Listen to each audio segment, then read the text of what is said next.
ಸಹೋದರ ಸಹೋದರಿಯರೇ, ಇಂದಿನ ಭಾನುವಾರದ ಕಾರ್ಯಕ್ರಮಕ್ಕೆ ಕರ್ನಾಟಕ ಥಿಯಾಸಫಿಕಲ್ ಫೆಡರೇಷನ್ ವತಿಯಿಂದ ತಮಗೆಲ್ಲರಿಗೂ ಆದರವಾದ ಸ್ವಾಗತವನ್ನು ಕೋರ್ತಾ ಇದ್ದೇನೆ.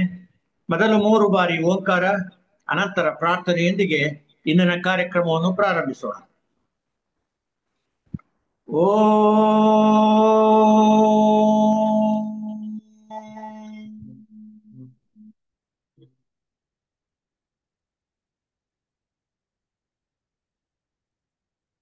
ಓ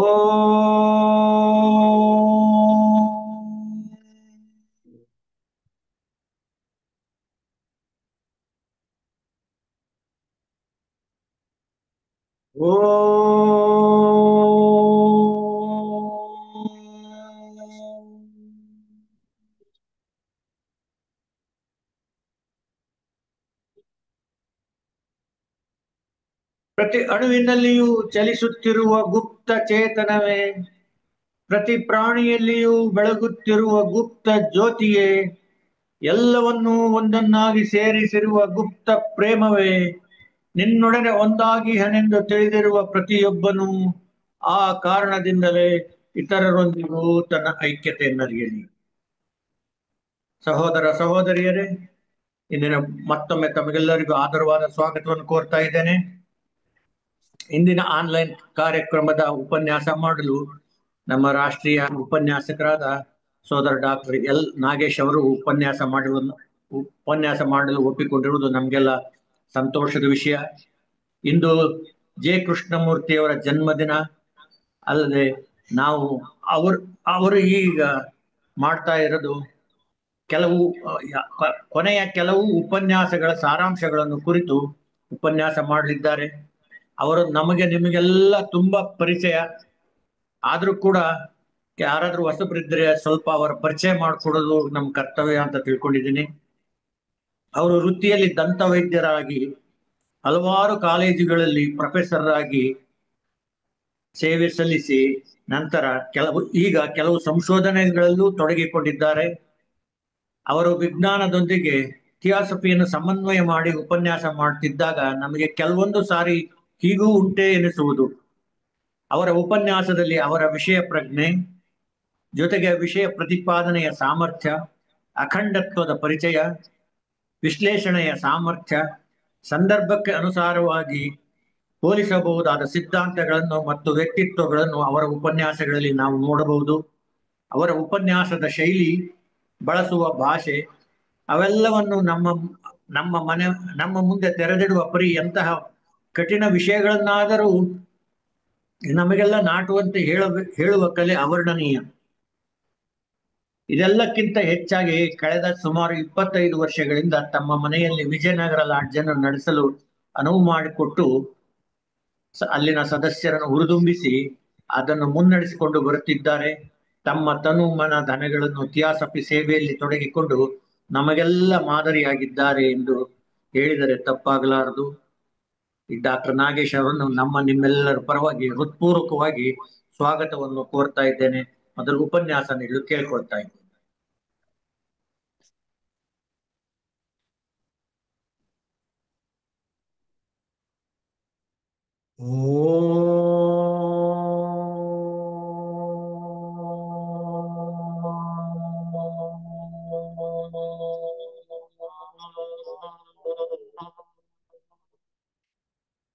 ಈಶ್ವರಃ ಪರಮಃ ಕೃಷ್ಣ ಸಚ್ಚಿದಾನಂದ ವಿಗ್ರಹ ಅನಾದಿರಾದಿರ್ ಗೋವಿಂದ ಸರ್ವಕಾರಣ ಕಾರಣಂ. ಎಲ್ಲಾ ಕಾರಣಗಳಿಗೂ ಮೂಲ ಕಾರಣಕರ್ತನಾದ ಭಗವಂತನಿಗೆ ನಮಸ್ಕರಿಸುತ್ತಾ, ಎಲ್ಲ ಜೀವನ್ಮುಕ್ತ ಋಷಿಗಳ ಪಾದಗಳಿಗೆ ಪ್ರಣಾಮಗಳನ್ನು ಸಲ್ಲಿಸುತ್ತಾ, ಎಲ್ಲರ ಅಂತರಂಗಗಳಲ್ಲಿ ಅಂತರ್ಯಾಮಿಯಾಗಿ ನೆಲೆಸಿರುವ ದಿವ್ಯ ಚೈತನ್ಯಕ್ಕೆ ವಂದಿಸುತ್ತಾ,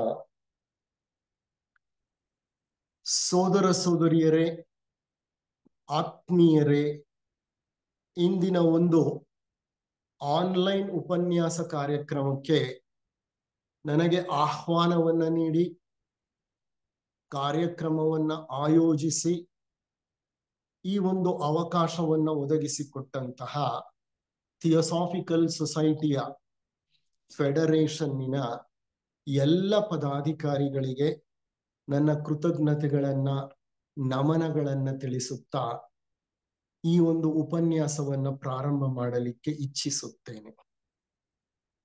ಇದು ಸರಣಿ ಉಪನ್ಯಾಸಗಳಲ್ಲಿ 2ನೆಯ ಉಪನ್ಯಾಸ.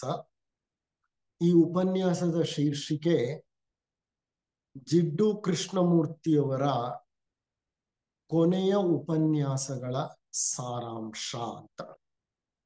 ಅಂದ್ರೆ ಜಿಡ್ಡು ಕೃಷ್ಣಮೂರ್ತಿಗಳು ಅಥವಾ JK ಅಥವಾ ನಾವು ಕೃಷ್ಣಜಿ ಅಂತ ಹೇಳ್ತೀವಿ, ಕೃಷ್ಣಜಿಯವರು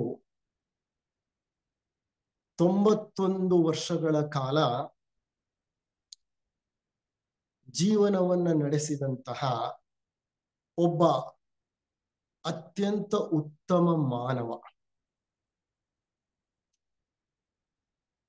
91 ವರ್ಷಗಳ ಕಾಲದ ದೀರ್ಘ ಜೀವನದಲ್ಲಿ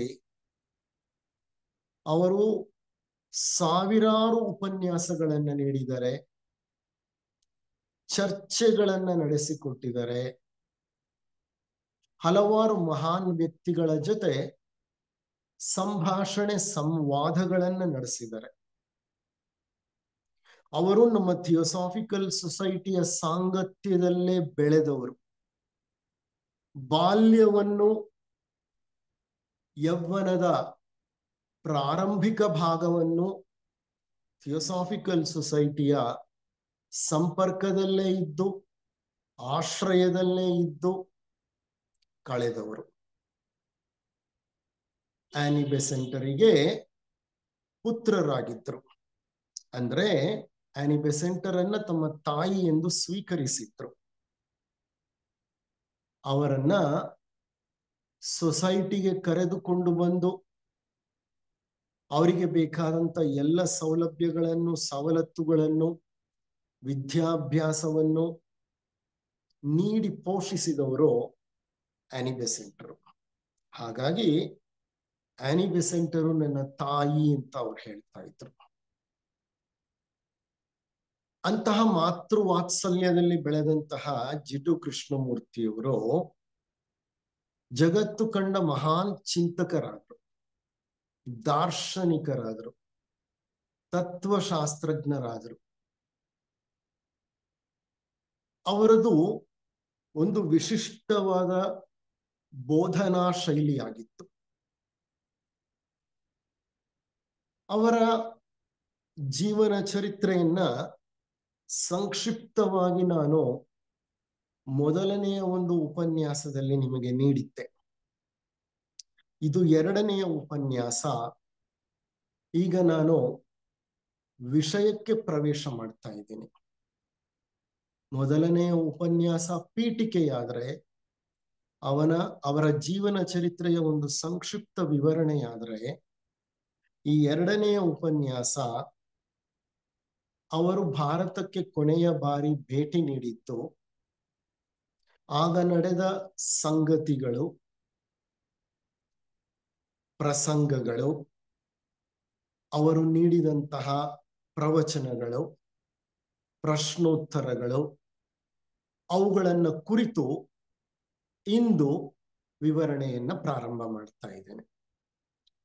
ಜಿಡ್ಡು ಕೃಷ್ಣಮೂರ್ತಿಯವರು ಕೊನೆಯ ಬಾರಿ ಭಾರತಕ್ಕೆ ಭೇಟಿ ಕೊಟ್ಟಿದ್ದು ಕ್ರಿಸ್ತಶಕ 1985ನೇ ಇಸವಿ ಅಕ್ಟೋಬರ್ 25ನೇ ತಾರೀಕು.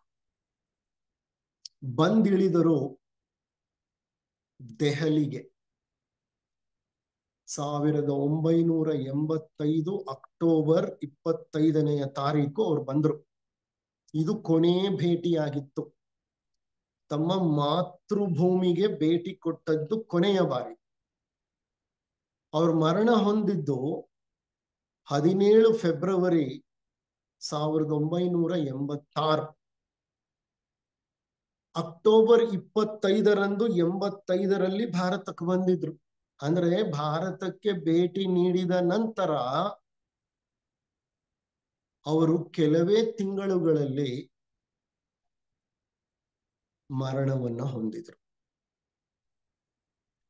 ಈ ಕೊನೆಯ ಭೇಟಿ ಇದೆಯಲ್ಲ, ಆ ಭೇಟಿಯಲ್ಲಿ ಕೆಲವು ಮುಖ್ಯ ಸಂಗತಿಗಳು ಜರುಗತ್ತೆ, ಕೆಲವು ಮುಖ್ಯ ಪ್ರಸಂಗಗಳು ಜರುಗತ್ತೆ.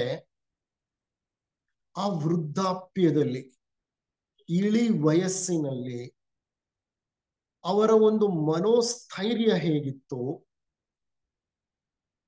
ಅವರ ಮನಸ್ಸಿನಲ್ಲಿ ಹಾದು ಹೋಗುತ್ತಿದ್ದ ವಿಚಾರಗಳು ಹೇಗಿತ್ತು, ಆ ಮಹಾನ್ ಚಿಂತಕನ ಒಂದು ಧೋರಣೆ ಏನಿತ್ತು ಅನ್ನೋದನ್ನ ಅರ್ಥ ಮಾಡ್ಕೊಳ್ಳಿಕ್ಕೆ ಪ್ರಯತ್ನ ಪಡೋಣ. ಇವರು ಭಾರತಕ್ಕೆ ಕೊನೆಯ ಬಾರಿ ಭೇಟಿ ನೀಡುವುದಕ್ಕಿಂತ ಮೊದಲು ಯುರೋಪ್ ಖಂಡದ ಪ್ರವಾಸದಲ್ಲಿದ್ದರು. ಸ್ವಿಟ್ಜರ್ಲ್ಯಾಂಡ್ ನಲ್ಲಿ ಸಾನೆನ್ ಅನ್ನುವಂತ ಒಂದು ಪ್ರದೇಶವಿದೆ, ಒಂದು ಊರಿದೆ. ಆ ಊರಿನಲ್ಲಿ ತಂಗಿದ್ದು ಕೆಲವು ಉಪನ್ಯಾಸಗಳನ್ನ ನೀಡಿದ್ರು ಇವರು. ಸಾರಿ. ಆ ನಂತರ ಸಾನೆನ್ ಇಂದ ಅವರು ಇಂಗ್ಲೆಂಡಿಗೆ ಹೋದ್ರು. ಇಂಗ್ಲೆಂಡಿನಿಂದ ಭಾರತಕ್ಕೆ ಬಂದರು. ಭಾರತಕ್ಕೆ ಬರುವ ಮೊದಲು ಸ್ವಿಟ್ಜರ್ಲ್ಯಾಂಡಿನ ಸಾನೆನ್ ಎಂಬ ಊರಿನಲ್ಲಿ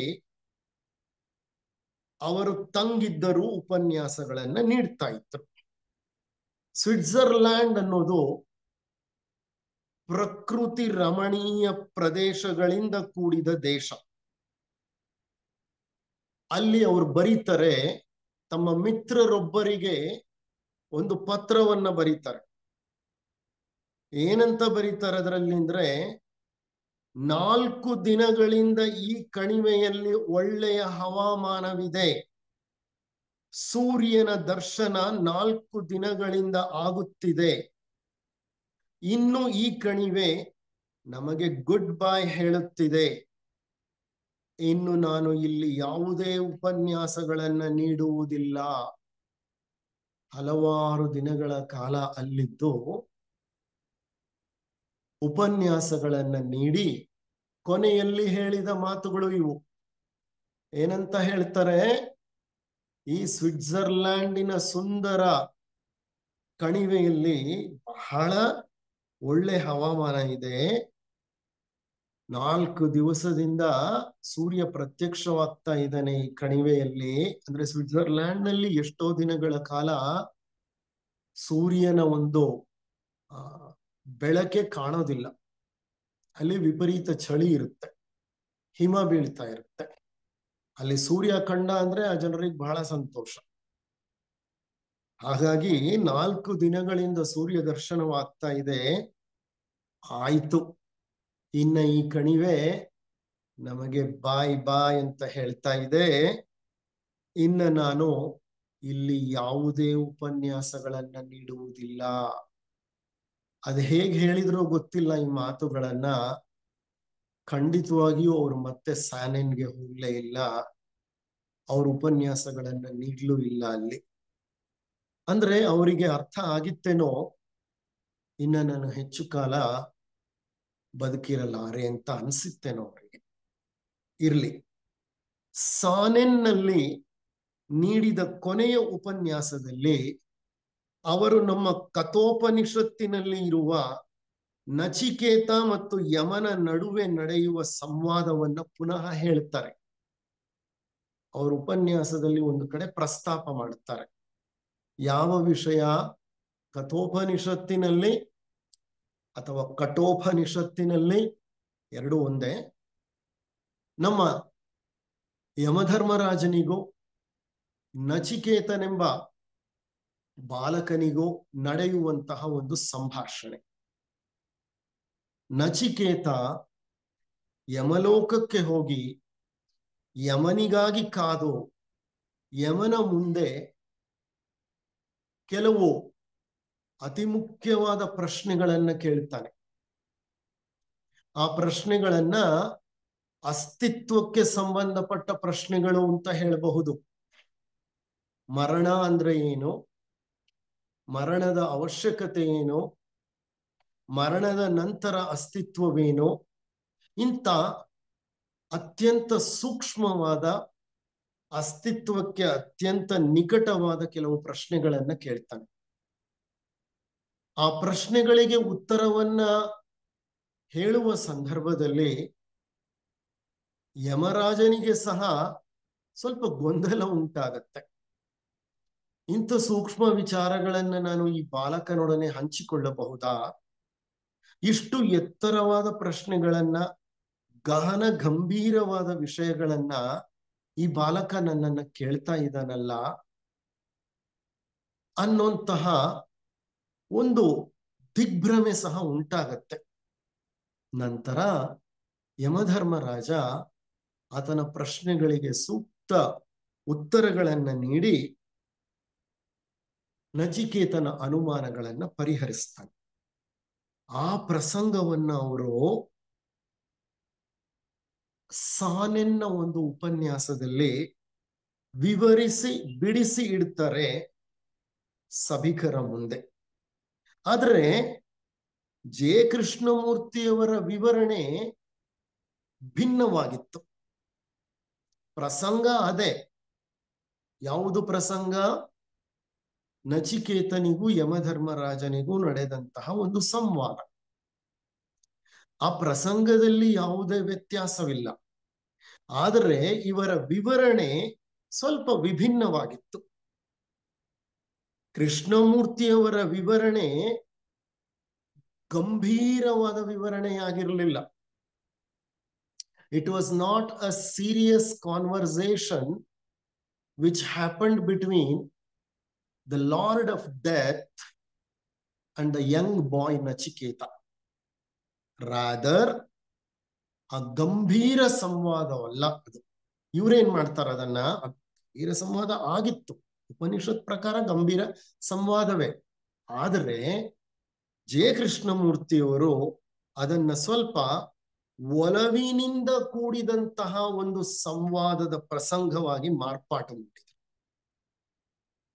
ಕೃಷ್ಣಮೂರ್ತಿಯವರ ಪ್ರಕಾರ ನಚಿಕೇತನ ಬಳಿ ಕೆಲವು ಅಸಾಧ್ಯವಾದ ಪ್ರಶ್ನೆಗಳಿತ್ತು. ಅಂದ್ರೆ ಉತ್ತರಿಸಲು ಸುಲಭ ಸಾಧ್ಯವಲ್ಲದ ಪ್ರಶ್ನೆಗಳು ಇದ್ದುವು. ಆತ ಒಬ್ಬ ಮುಗ್ಧ ಬಾಲಕ. Nachiketa he was an innocent boy. ಏನೂ ಅರಿಯದ ಮುಗ್ಧ ಬಾಲಕ ಆತ. ಆತನಲ್ಲಿ ಮುಗ್ಧತೆ ಇತ್ತು. ಇನ್ನ ಬಾಲ್ಯದಲ್ಲಿ ಇದ್ದಂತಹ ವ್ಯಕ್ತಿ. ಆ ಮುಗ್ಧ ಬಾಲಕನಲ್ಲಿದ್ದಂತ ಆ ಎತ್ತರದ ಅಸಾಧ್ಯ ಪ್ರಶ್ನೆಗಳು ಯಮಧರ್ಮರಾಜನನ್ನೇ ಪರೀಕ್ಷೆ ಮಾಡಿದ್ದು. ಆ ಮುಗ್ಧ ಬಾಲಕ ಅಷ್ಟು ಸೂಕ್ಷ್ಮವಾದ ಪ್ರಶ್ನೆಗಳನ್ನ ಯಮಧರ್ಮರಾಜನಿಗೆ ಕೇಳ್ತಾನೆ ಅಂತ ಅಂದ್ರೆ ಆತನಲ್ಲಿ ಎಂತಹ ಧೈರ್ಯವಿತ್ತು, ದೃಢ ನಿಷ್ಠೆ ಇತ್ತು, ಸತ್ಯವನ್ನ ತಿಳಿದುಕೊಳ್ಳಬೇಕು ಅನ್ನುವಂತಹ ಕಮಿಟ್ಮೆಂಟ್ ಅಥವಾ ನಿಷ್ಠೆ ಎಷ್ಟು ಆಳವಾಗಿತ್ತು. ಆತ ಜೀವನದ ಎಲ್ಲ ಪ್ರಲೋಭನೆಗಳನ್ನ ತಿರಸ್ಕರಿಸಿದ್ದ. ಯಮಧರ್ಮರಾಜ ಕೇಳ್ತಾನೆ ನಚಿಕೇತನನ್ನ, ಹೇ ಬಾಲಕ, ದಯವಿಟ್ಟು ಈ ಪ್ರಶ್ನೆಗಳಿಗೆ ಉತ್ತರಗಳನ್ನ ನನ್ನ ಬಳಿ ಕೇಳಬೇಡ. ನಿನಗೆ ಏನು ಬೇಕು ವರ ಕೇಳು, ನಾನು ಕೊಡ್ತೇನೆ. ಯಾವ ಭೌತಿಕ ಸಂಪತ್ತು ಬೇಕು ನೀನು ಕೇಳು, ನಾನು ನಿನಗೆ ಕೊಡ್ತೇನೆ ಅಂತ. ಆದ್ರೆ ನಚಿಕೇತ ಈ ಯಾವ ಪ್ರಲೋಭನೆಗಳಿಗೂ ಸಿಲುಕಿ ಹಾಕಿಕೊಳ್ಳೋದಿಲ್ಲ. ಆತನಿಗೆ ಬೇರೆ ಯಾವುದೇ ಸುಖ ಸಂಪತ್ತು ಬೇಕಾಗಿರ್ಲಿಲ್ಲ. He was committed to know the truth. ಆತನಿಗೆ ಸತ್ಯದ ಒಂದು ದರ್ಶನವಾಗಬೇಕಾಗಿತ್ತು, ಸತ್ಯದ ಪರಿಚಯವಾಗಬೇಕಾಗಿತ್ತು, ವಾಸ್ತವದ ಅರಿವು ಬೇಕಾಗಿತ್ತು. ಯಮಧರ್ಮರಾಜ ಎಷ್ಟೇ ಪ್ರಲೋಭನೆಗಳನ್ನ ನೀಡಿದ್ರು ಆತ ಎಲ್ಲ ಪ್ರಲೋಭನೆಗಳನ್ನ ತಿರಸ್ಕರಿಸಿದ. ಕೃಷ್ಣಮೂರ್ತಿ ಸಹ ಅಂತಹ ನಚಿಕೇತನಂತೆ ಇದ್ರು. ಜೀವನದ ಯಾವ ಪ್ರಲೋಭನೆಗಳಿಗೂ ಈಡಾಗಲಿಲ್ಲ. ಅವರ ಮುಂದೆ ಎಷ್ಟೋ ಪ್ರಲೋಭನೆಗಳು ಬಂದು ನಿಂತ್ಕೊಂಡು ಜೀವನದಲ್ಲಿ ಯಾವ ಪ್ರಲೋಭನೆಗಳಿಗೂ ಅವರು ಈಡಾಗಲಿಲ್ಲ. He transcended the temptations. ಹೆಸರು, ಅಧಿಕಾರ, ಸ್ಥಾನ, ಸುಖ, ಸಂಪತ್ತು ಇವೆಲ್ಲ ಅವರನ್ನ ಅರಸಿ ಬಂದಿತ್ತು. ಆದರೆ ಅವು ಯಾವುದಕ್ಕೂ ಅವರು ಓಗೊಡಲಿಲ್ಲ. ಅವರಿಗೆ 91 ವರ್ಷ ವಯಸ್ಸಾಗಿತ್ತು. ಅಷ್ಟು ಬಿಟ್ರೆ ಅವರು ಸಹ ನಚಿಕೇತನಂತೆ ಎಲ್ಲವನ್ನೂ ಪ್ರಶ್ನೆಗಳಾಗಿ ಮಾರ್ಪಡಿಸುತ್ತಿದ್ದರು. ನೋಡಿ, ಈ ನಚಿಕೇತನ ಪ್ರಸಂಗವನ್ನ ಅವರು ವಿವರಿಸಿದ್ದು ಅವರ 91ನೆಯ ವರ್ಷದ ವಯಸ್ಸಿನಲ್ಲಿ, ಇಳಿ ವೃದ್ಧಾಪ್ಯದಲ್ಲಿ ಸಾನೆನ್ ಅನ್ನುವಂತಹ ಸ್ಥಳದಲ್ಲಿ ಉಪನ್ಯಾಸ ನೀಡುವಾಗ. ಆ 91 ವರ್ಷ ವಯಸ್ಸಾಗಿತ್ತು ಅನ್ನೋ ಒಂದನ್ನ ನೀವು ಬಿಟ್ರೆ ಅವರು ನಚಿಕೇತನಂತೆಯೇ ಮುಗ್ಧ ಬಾಲಕನಾಗಿದ್ರು, ಧೈರ್ಯಶಾಲಿಗಳಾಗಿದ್ರು, ದೃಢ ನಿಷ್ಠೆಯನ್ನ ಹೊಂದಿದ್ರು. ಜೀವನದಲ್ಲಿ ಕಠಿಣವಾದ ಪ್ರಶ್ನೆಗಳನ್ನ ಕೇಳಿಕೊಳ್ತಿದ್ರು. ಸಭಿಕರ ಮುಂದೆ ಸಹ ಕಠಿಣ ಪ್ರಶ್ನೆಗಳನ್ನು ಮುಂದಿಡ್ತಿದ್ರು. ಆ ಪ್ರಶ್ನೆಗಳಿಗೆ ಉತ್ತರವನ್ನ ಪರಿಶೋಧಿಸುವ ಒಂದು ಪ್ರಯತ್ನವನ್ನ ಅವರೆಲ್ಲರೊಡನೆ ಮಾಡ್ತಾ ಇದ್ರು. ಅವರೆಂದೂ ಆ ಪ್ರಶ್ನೆಗಳಿಗೆ ಉತ್ತರ ಇದೆ ಅಂತ ಹೇಳ್ತಾ ಇರಲಿಲ್ಲ. ಪ್ರಶ್ನೆಗಳಿಗೆ ನಾ ಹೇಳುವುದೇ ಉತ್ತರ ಅಂತ ಖಂಡಿತ ಹೇಳ್ತಿರ್ಲಿಲ್ಲ. ಈ ಪ್ರಶ್ನೆಗಳಿಗೆ ಉತ್ತರವನ್ನ ನಾವೆಲ್ಲರೂ ಕುಳಿತು ಪರಿಶೋಧಿಸುವ, ನಾವು ಇದರ ಬಗ್ಗೆ ಸಂಶೋಧನೆಯನ್ನ ನಡೆಸೋಣ, ಪರಿಶೋಧನೆಯನ್ನ ನಡೆಸೋಣ. ಈ ವಿಷಯದ ಬಗ್ಗೆ ಹೆಚ್ಚು ಅರ್ಥವನ್ನ ಮಾಡಿಕೊಳ್ಳೋಣ. ಇಂತಹ ಒಂದು ಧೋರಣೆಯನ್ನ ಅವರು ಹೊಂದಿದ್ರು. ವರವನ್ನ ನೀಡಿದ್ರು ಸಹ ಅವರು ಆ ವರವನ್ನು ಸಹ ಪ್ರಶ್ನೆಯಾಗಿ ಮಾರ್ಪಡಿಸುವ ಶಕ್ತಿಯನ್ನ ಹೊಂದಿದ್ರು. Questions are alive and answers are dead ಎಂದು ಅವರು ಸದಾ ಹೇಳುತ್ತಿದ್ದರು. ಅವರ ಹಲವಾರು ಸಂವಾದಗಳಲ್ಲಿ, ವಿಷಯ ಮಂಡನೆಗಳಲ್ಲಿ ಈ ಮಾತು ಬರ್ತಿತ್ತು. ಯಾವುದೋ questions are alive and answers are dead. ಪ್ರಶ್ನೆಗಳಿಗೆ ಜೀವವಿದೆ, ಪ್ರಶ್ನೆಗಳು ಜೀವವನ್ನು ಹೊಂದಿದೆ, ಆದರೆ ಉತ್ತರಗಳು ಮೃತ ಹೊಂದಿದೆ. ನೀವು ಜೈವಿಕವಾಗಿರ್ಬೇಕಂದ್ರೆ ಪ್ರಶ್ನೆಗಳ ಜೊತೆ ಇರಿ. ಉತ್ತರಗಳೆಲ್ಲ ಮೃತ ಹೊಂದಿರೋದು, ಅವುಗಳ ಜೊತೆ ಯಾಕಿರ್ತೀರಿ ಅಂದ್ರೆ, ಈ ವ್ಯಕ್ತಿಯ ಧೋರಣೆ ಹೇಗಿತ್ತು ಅಂದ್ರೆ ಸದಾ ಪ್ರಶ್ನೆಗಳಲ್ಲಿ ಮುಳುಗಿರೋದು. ಆ ಪ್ರಶ್ನೆಗಳಿಗೆ ಸೂಕ್ತ ಉತ್ತರಗಳನ್ನ ಹುಡುಕುವ ಒಂದು ಪ್ರಯತ್ನವನ್ನ ಮಾಡ್ತಾ ಇರೋದು. ಆ ಉತ್ತರಗಳನ್ನ ಹುಡುಕುವ ಹಂತದಲ್ಲಿ ಆಳ ಚಿಂತನೆಗಳನ್ನ ನಡೆಸೋದು. ಚಿಂತೆ ಅಲ್ಲ, ಚಿಂತನೆಗಳನ್ನ ನಡೆಸೋದು. ಅದಕ್ಕೆ ಅವರನ್ನ ಅತ್ಯಂತ ಉತ್ತಮ ದಾರ್ಶನಿಕ, ಚಿಂತಕ ಅಂತ ಹೇಳೋದು. See, the problem with us is thinking is a problem for us, so we judge. There is a statement, thinking is a problem for us, we judge. ನಮಗೆ ಚಿಂತನೆ ನಡ್ಸಕ್ ಬರಲ್ಲ. ಅದಕ್ಕೆ ನಾವೇನ್ ಮಾಡ್ತೇವೆ, ತೀರ್ಪು ತೀರ್ಮಾನಗಳನ್ನ ಕೊಟ್ಬಿಡ್ತೇವೆ. ಜಡ್ಜ್ ಹೋಲಿಸ್ಬಿಡ್ತೀರಿ, ಯಾವ್ದ್ರ ಜೊತೆಗೋ ಹೋಲಿಸ್ಬಿಡ್ತೇವೆ. ಒಂದು ಉತ್ತರ ಕಂಡ್ಕೋಬೇಕಂದ್ರೆ ಆಳ ಚಿಂತನೆಗೆ ಹೋಗ್ಬೇಕು ಅನ್ನುವಂತಹ ಒಂದು ಧೋರಣೆ ನಮ್ಮಲ್ಲಿಲ್ಲ. ಯಾಕಿಲ್ಲ ಅಂತಂದ್ರೆ ನಮ್ಮಲ್ಲಿ ಎಷ್ಟೋ ಜನಕ್ಕೆ ಆಳವಾಗಿ ಚಿಂತನೆ ಮಾಡೋ ಸಾಮರ್ಥ್ಯವೇ ಇಲ್ಲ.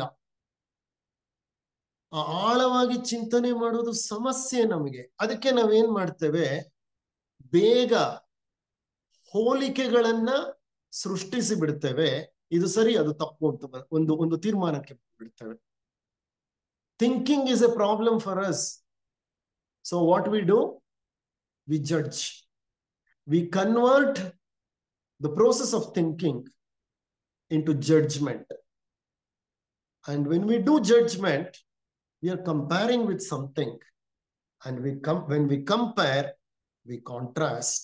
And in the midst of comparison and contrasting, we are with analysis. ವಿಶ್ಲೇಷಣೆ ಮಾಡ್ತಾ ಕುಳಿತುಬಿಡ್ತೀವಿ. ಯಾವ ವಸ್ತುವನ್ನು ಅದು ಹೇಗಿದೆಯೋ ಅದನ್ನ ಹಾಗೆ ಅರ್ಥ ಮಾಡ್ಕೊಳ್ಳೋ ಪ್ರಯತ್ನ ಪಡಲ್ಲ. ಯಾಕೆಂದ್ರೆ ಅಷ್ಟು ಆಳವಾಗಿ ಚಿಂತನೆ ಮಾಡೋ ಶಕ್ತಿ ಇಲ್ಲ. ಏನ್ ಮಾಡ್ತೀವಿ ನಾವು, ಆ ವಸ್ತುವನ್ನ ಇನ್ನೊಂದು ವಸ್ತುವಿನ ಜೊತೆ ತಕ್ಷಣ ತುಲನೆ ಮಾಡ್ಬಿಡ್ತೀವಿ. ತುಲನೆ ಮಾಡಿ ಅದಕ್ಕಿಂತ ಇದು ಚೆನ್ನಾಗಿದೆ, ಅದಕ್ಕಿಂತ ಇದು ಕೆಟ್ಟದಾಗಿದೆ, ಮುಗೀತು ಅಲ್ಲಿಗೆ ಅಷ್ಟೆ. This happens because we do not have the ability to think deeply, think impartially. ಈ ಇಂಪಾರ್ಷಿಯಲ್ ಥಿಂಕಿಂಗ್ ಇದೆಯಲ್ಲ, ಇದು ಬಹಳ ಮುಖ್ಯ ಜೀವನದಲ್ಲಿ. ಹಾಗಾಗಿ ಅವ್ರು ಹೇಳ್ತಾ ಇದ್ರು, be with the questions not with the answers ಅಂತ. ನಚಿಕೇತನಲ್ಲಿದ್ದಂತಹ ಮುಗ್ಧ ಔದಾರ್ಯ ಇವರಲ್ಲಿಯೂ ಇತ್ತು. ಅಷ್ಟು ವೃದ್ಧಾಪ್ಯವನ್ನ ತಲುಪಿದ ವ್ಯಕ್ತಿ ಎಷ್ಟು ಸರಳವಾದಂತಹ ಒಂದು ಚಾರಿತ್ರ್ಯವನ್ನ ಹೊಂದಿದ್ರು, ಸತ್ಯ ಪರಿಶೋಧಕರಾಗಿದ್ರು, ಎಷ್ಟು ಪರಿಶುದ್ಧ ಚಿಂತನೆಯಲ್ಲಿ ಅವರು ತೊಡಗಿದ್ರು. ಅಂತ ಪರಿಶುದ್ಧ ಚಿಂತನೆಯನ್ನ ಸಾಮಾನ್ಯ ಜನರಲ್ಲಿ ಸಹ ಅವರು ಕಾಣಲಿಕ್ಕೆ ಬಯಸ್ತಿದ್ರು. ಅಂತ ಒಂದು ಚಿಂತನಾ ಮನೋಭಾವವನ್ನ ಪ್ರತಿ ವ್ಯಕ್ತಿಯಲ್ಲೂ ಮೂಡಿಸಲು ಪ್ರಯತ್ನ ಪಡ್ತಿದ್ರು.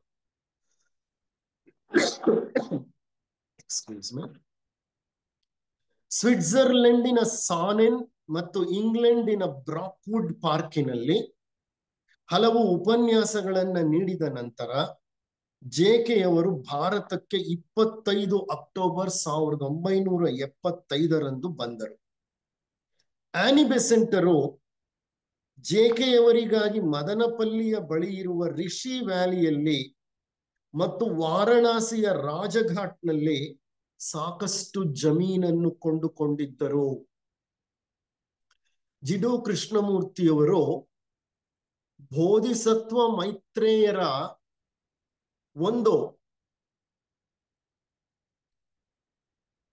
ಅವರಿಗೆ ಒಂದು ವಾಹನವಾಗಬೇಕು ಅಂತ ಆ ಬೋಧಿಸತ್ವ ಮೈತ್ರೇಯರು ಇವರ ಮೂಲಕ, ಜಿಡು ಕೃಷ್ಣಮೂರ್ತಿಯವರ ಮೂಲಕ ಜಗತ್ತಿಗೆ ಬೇಕಾದ ಸಂದೇಶಗಳನ್ನ ನೀಡಬೇಕು. ಅಂಥ ಒಂದು ಶರೀರವನ್ನ, ಸೂಕ್ಷ್ಮ ಅಲ್ಲ, ಸೂಕ್ಷ್ಮದ ಜೊತೆಗೆ ಸ್ಥೂಲ, ಸೂಕ್ಷ್ಮ ಸ್ಥೂಲ ಶರೀರಗಳನ್ನ ಜಿಡ್ಡು ಕೃಷ್ಣಮೂರ್ತಿಯವರಲ್ಲಿ ತಯಾರು ಮಾಡಬೇಕು.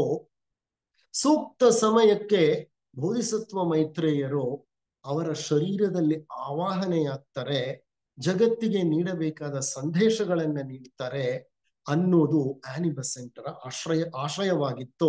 ಬರೀ ಆನಿ ಬೆಸೆಂಟರ ಆಶಯವಲ್ಲ, ಯೋಗಿ ಲೆಡ್ಬೀಟರ್ರ ಆಶಯವೂ ಆಗಿತ್ತು. ಅದಕ್ಕಾಗಿ ಜಿಡು ಕೃಷ್ಣಮೂರ್ತಿಗಳನ್ನ ತಯಾರು ಮಾಡ್ತಾ ಇದ್ರು ಅವರು. ಆದರೆ ಆ ಹಂತದಲ್ಲಿ ಅವರಿಗೆ ಒಂದು ಸಂಸ್ಥೆಯ ಅವಶ್ಯಕತೆ ಇತ್ತು. ಮೈತ್ರೇಯ ಮಹರ್ಷಿಗಳು ಇವರ ಮೂಲಕ ಪ್ರಕಟವಾಗಬೇಕಾದ್ರೆ ಅದಕ್ಕೆ ಒಂದು ವ್ಯವಸ್ಥಿತ ಸಂಸ್ಥೆ ಇರಬೇಕು. ಆ ಸಂಸ್ಥೆಯಲ್ಲಿ ಸೂಕ್ತ ಸದಸ್ಯರಿರಬೇಕು ಅಂತ order of the Star in the East ಅನ್ನುವಂತಹ ಒಂದು ಸಂಸ್ಥೆಯನ್ನ, ಅಂತಾರಾಷ್ಟ್ರೀಯ ಸಂಸ್ಥೆಯನ್ನ ಪ್ರಾರಂಭ ಮಾಡಿದ್ರು. ಅದಕ್ಕೆ ಜಿಡ್ಡು ಕೃಷ್ಣಮೂರ್ತಿಯವರೇ ಅಧ್ಯಕ್ಷರಾಗಿದ್ರು. ಆ ಸಂಸ್ಥೆಗಾಗಿ ಜಿಡ್ಡು ಕೃಷ್ಣಮೂರ್ತಿಯವರ ಒಂದು ಭವಿಷ್ಯಕ್ಕಾಗಿ, ಆ ಸಂಸ್ಥೆಯ ಭವಿಷ್ಯಕ್ಕಾಗಿ ಆನಿ ಬೆಸೆಂಟರು ವಾರಣಾಸಿಯ ರಾಜಘಾಟ್ನಲ್ಲಿ ಮದನಪಲ್ಲಿಯ ಬಳಿ ಇರುವ ರಿಷಿ ವ್ಯಾಲಿಯಲ್ಲಿ ವಿಶಾಲವಾದ ಜಮೀನುಗಳನ್ನ ಕೊಂಡ್ಕೊಂಡಿಟ್ಟಿದ್ರು. ಆ ಸ್ಥಳಗಳಲ್ಲಿ ಈಗಲೂ ದೊಡ್ಡ ದೊಡ್ಡ ವಿದ್ಯಾಸಂಸ್ಥೆಗಳು ಬೆಳೆದು ನಿಂತಿದ್ದಾವೆ. Krishnamurthy Foundation of India KFI ಅನ್ನುವಂತಹ ಸಂಸ್ಥೆಗೆ ಸೇರಿದೆ ಆ ಜಮೀನುಗಳು. ಅಲ್ಲಿ ಬಹಳ ದೊಡ್ಡ ಶಾಲೆಗಳು ಪ್ರಾರಂಭವಾಗಿದೆ, ಹಲವಾರು ವಿದ್ಯಾಸಂಸ್ಥೆಗಳಿವೆ. ಬರೀ 2 ಸ್ಥಳಗಳೇ ಅಲ್ಲ, ಇದಲ್ಲದೆ ಕ್ಯಾಲಿಫೋರ್ನಿಯಾದ ಒಹಾಯ್ನಲ್ಲಿ ಸಹ ವಿಶಾಲವಾದಂತಹ ಒಂದು ಸ್ಥಳವಿದೆ. JK ಅವರೇ ಈ ಫೌಂಡೇಶನ್ಗೆ ಅಧ್ಯಕ್ಷರಾಗಿದ್ರು. ಅವರ ಪಾಸ್ಪೋರ್ಟ್ ನಲ್ಲಿ KFI ಅಡಿಯಾರ್ ಮದ್ರಾಸ್ ಅನ್ನೋದು ಅವರ ವಿಳಾಸವಾಗಿತ್ತು. He was an Indian by birth and he continued to remain as an Indian. He never became an American. ಅವರ ಪಾಸ್ಪೋರ್ಟ್ ಅಲ್ಲಿ ಅಡ್ರೆಸ್ ಏನಿತ್ತು ಅಂತಂದ್ರೆ Krishnamurti Foundation of India, Adyar Madras. ಅಡಿಯಾರ್ನ ಬಳಿ ಕೃಷ್ಣಮೂರ್ತಿ ಫೌಂಡೇಶನ್ ಆಫ್ ಇಂಡಿಯಾ ಇದೆ. ನೀವು ಬಹಳಷ್ಟು ಜನ ಅಡಿಯಾರ್ನಲ್ಲಿ ಪ್ರತಿ ವರ್ಷ ನಡೆಯೋ ಅಂತಾರಾಷ್ಟ್ರೀಯ ಸಮ್ಮೇಳನಕ್ಕೆ ಹೋದಾಗ KFIಗೂ ಭೇಟಿ ನೀಡಿರ್ತೀರಿ. ಆ KFIನ ವಿಳಾಸವೇ ಅವರ ಶಾಶ್ವತ ವಿಳಾಸವಾಗಿತ್ತು ಪಾಸ್ಪೋರ್ಟ್ನಲ್ಲಿ. 1929ರಲ್ಲಿ ಇದೇ ಕೃಷ್ಣಮೂರ್ತಿಯವರು Order of the Star in the East ಎಂಬ ಯಾವ ಸಂಸ್ಥೆಯನ್ನ ಬೆಸೆಂಟರು JK ಅವರಿಗಾಗಿ ಪ್ರಾರಂಭಿಸಿದ್ದರೋ ಆ ಸಂಸ್ಥೆಯನ್ನ ಸಾರ್ವಜನಿಕ ಸಮಾವೇಶದಲ್ಲಿ ಎಲ್ಲರ ಮುಂದೆ ವಿಸರ್ಜಿಸಿ ಬಿಟ್ಟಿದ್ರು. ದೊಡ್ಡ ಸಭೆ ನೆದರ್ಲ್ಯಾಂಡ್ಸ್ ನ ಓಮೆನ್ ಅನ್ನುವಂತಹ ಊರಿನಲ್ಲಿ ಆ ಸಭೆ order of the Star in the East ಅನ್ನುವಂತಹ ಸಂಸ್ಥೆಯ ಒಂದು ಸಭೆ. ಆ ಸಭೆಯಲ್ಲಿ ಎದ್ದು ನಿಂತಹ ಜಿಡ್ಡು ಕೃಷ್ಣಮೂರ್ತಿಯವರು ಮಾತನಾಡಲಿಕ್ಕೆ ಪ್ರಾರಂಭ ಮಾಡಿದ್ರು. ಅಂದು ಅವರು ಮಾತನಾಡಿದ ಒಂದು ಧಾಟಿ ಶೈಲಿ ಬಹಳ ವಿಶಿಷ್ಟವಾಗಿತ್ತು. ಆವತ್ತವರು ಆ ಓಪನ್ ಅಸೆಂಬ್ಲಿಯಲ್ಲಿ, ಓಪನ್ ಅಸೆಂಬ್ಲಿ ಅಂದ್ರೆ ತೆರೆದ ಸಾರ್ವಜನಿಕ ಸಮಾವೇಶದಲ್ಲಿ ಎಲ್ಲರ ಮುಂದೆ ನಾನು ಈ Order of the Star in the East ಅನ್ನುವಂತ ಸಂಸ್ಥೆಯನ್ನ ವಿಸರ್ಜಿಸುತ್ತಿದ್ದೇನೆ. Truth is a pathless land. ಸತ್ಯ ಪಥವಿಲ್ಲದ ತಾಣ. ಯಾವುದೇ ವ್ಯವಸ್ಥಿತ ಸಂಘ ಸಂಸ್ಥೆಗಳ ಮೂಲಕ ಅದನ್ನ ತಲುಪಲು ಸಾಧ್ಯವಿಲ್ಲ. ಸತ್ಯವನ್ನ ಸಂಘಟಿಸಲು ಸಾಧ್ಯವಿಲ್ಲ. ಸತ್ಯ ಒಂದು ಅನಿರ್ಬಂಧಿತವಾದಂತಹ ತತ್ವ. ಆದರೆ ಅಂತ ಹೇಳಿ ವಿಸರ್ಜಿಸಿ ಬಿಟ್ರು. ಅವರ ಬಾಯಿಂದ ಅಂತಹ ಮಾತುಗಳು ಬರುತ್ತೆ ಅಂತ ಬೆಸೆಂಟರಿಗಾಗ್ಲಿ, ಲೆಡ್ ಬೀಟರಿಗಾಗ್ಲಿ, ಸಭಿಕರಿಗಾಗ್ಲಿ, ಸದಸ್ಯರಿಗಾಗ್ಲಿ ಗೊತ್ತೇ ಇರಲಿಲ್ಲ. ಯಾಕೆಂದ್ರೆ ಎಷ್ಟೋ ವರ್ಷಗಳ, ಸುಮಾರು 10-12 ವರ್ಷಗಳ ಒಂದು ದೀರ್ಘಕಾಲದ ಪ್ರಯತ್ನದಿಂದ ಸಂಸ್ಥೆ ಆ ಹಂತವನ್ನ ಮುಟ್ಟಿತ್ತು. ಇದ್ದಕ್ಕಿದ್ದ ಹಾಗೆ ಸಂಸ್ಥೆಯನ್ನ ಅವರು ವಿಸರ್ಜಿಸಿ ಬಿಡ್ತಾರೆ ಅಂತ ಯಾರು ಅನ್ಕೊಂಡಿರ್ಲಿಲ್ಲ. ಯಾವ ವ್ಯಕ್ತಿ ಸಂಸ್ಥೆಯನ್ನ ಹಾಗೆ ವಿಸರ್ಜಿಸಿದನೋ ಅದೇ ವ್ಯಕ್ತಿ 91ರ ವಯಸ್ಸಿನ ಹೊಸ್ತಿಲಿಗೆ ಬಂದಿದ್ದಾರೆ. ಕೃಷ್ಣಮೂರ್ತಿ ಫೌಂಡೇಶನ್ ಆಫ್ ಇಂಡಿಯಾ ಅನ್ನುವಂತ ಒಂದು ಸಂಸ್ಥೆ ಪ್ರಾರಂಭವಾಗಿದೆ.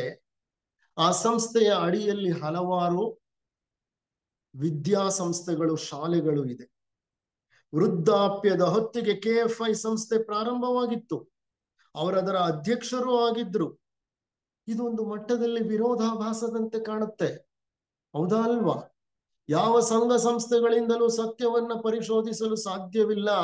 ಸತ್ಯ ಅನ್ನುವಂಥದ್ದು ಪಾತ್ಲೆಸ್ ಲ್ಯಾಂಡ್, ಮಾರ್ಗವೇ ಇಲ್ಲದ ಒಂದು ತಾಣ ಅಂತ ಹೇಳಾದ್ಮೇಲೆ ಇವ್ರು ಯಾಕೊಂದು ಸಂಘ ಸಂಸ್ಥೆಯನ್ನ ಪ್ರಾರಂಭ ಮಾಡಿದ್ರು? ಅದಕ್ಕೆ ಯಾಕೆ ಇವರು ಅಧ್ಯಕ್ಷರಾದರು? ವೃದ್ಧಾಪ್ಯದಲ್ಲಿ ಜೆ.ಕೆ. ಅವರಿಗೆ ಅವರೇ ಪ್ರಾರಂಭಿಸಿದ ಅವರ ಸಂಸ್ಥೆಗಳ ಸ್ವಾಸ್ಥ್ಯದ ಬಗ್ಗೆ ಒಂದು ಮಟ್ಟದ ಕಾಳಜಿ ಇತ್ತು. ವಯಸ್ಸಾಗ್ತಾ ಆಗ್ತಾ ಜಿಡು ಕೃಷ್ಣಮೂರ್ತಿಯವರಿಗೆ ಒಂದು ಕಾಳಜಿ ಇತ್ತು. ಕಾಳಜಿ ಅಂದ್ರೆ ಕನ್ಸರ್ನ್ ಅಂತ. He was concerned about what happens to his teachings in the future.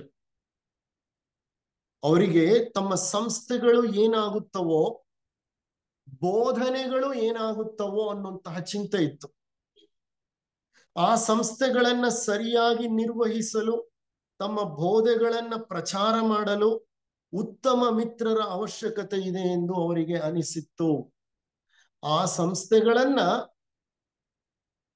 ಸಮರ್ಥವಾಗಿ ನಿರ್ವಹಿಸಲು, ಬೋಧೆಗಳನ್ನ ಪ್ರಚಾರ ಮಾಡಲಿಕ್ಕೆ ಉತ್ತಮ ಮಿತ್ರರು ಬೇಕು. ಗುಡ್ ಫ್ರೆಂಡ್ಸ್ ಐ ರಿಕ್ವೈರ್ ಅಂತ ಅವ್ರಿಗೆ ಅನ್ನಿಸ್ತಾ ಇತ್ತು.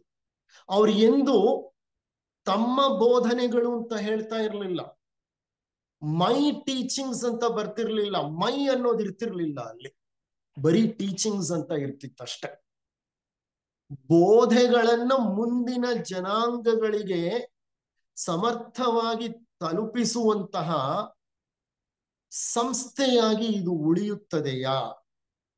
ಹಾಗೆ ಉಳಿಬೇಕು ಅನ್ನೋದಾದ್ರೆ ಕೆಲವು ಉತ್ತಮ ಸ್ನೇಹಿತರ ಅವಶ್ಯಕತೆ ಇದೆ ಅಂತ ಅವ್ರಿಗೆ ಅನ್ನಿಸ್ತಿತ್ತು. ಆ ಮಟ್ಟದ ಕಾಳಜಿ ಇತ್ತು ಅವರಲ್ಲಿ.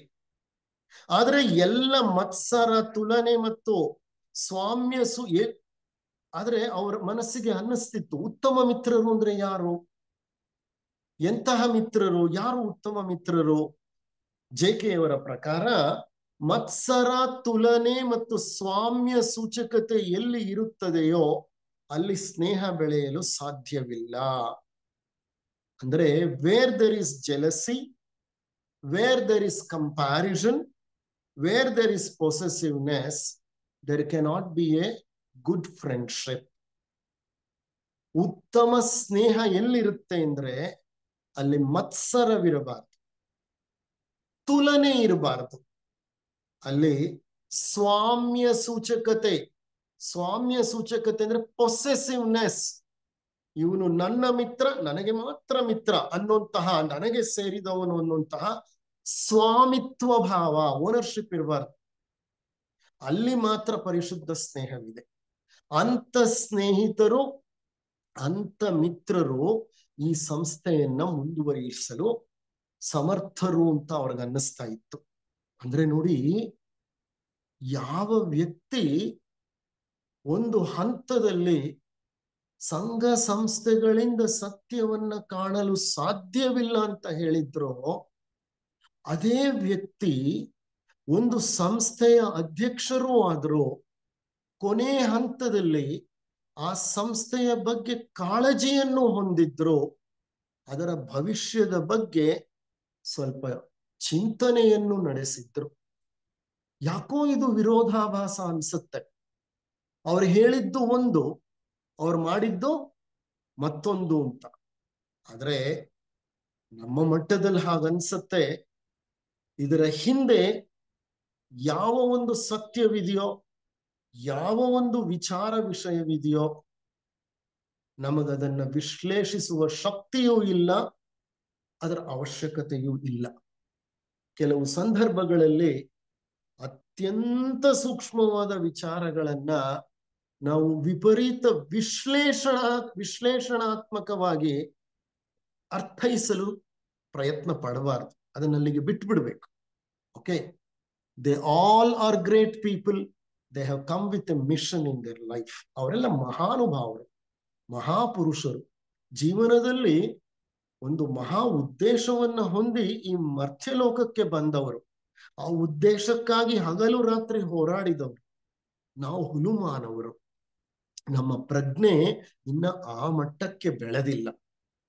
1984ರಲ್ಲಿ ಒಮ್ಮೆ ಜೆ.ಕೆ.ಯವರು ಮದನಪಲ್ಲಿಯ ರಿಷಿ ವ್ಯಾಲಿಗೆ ಬಂದಿದ್ರು.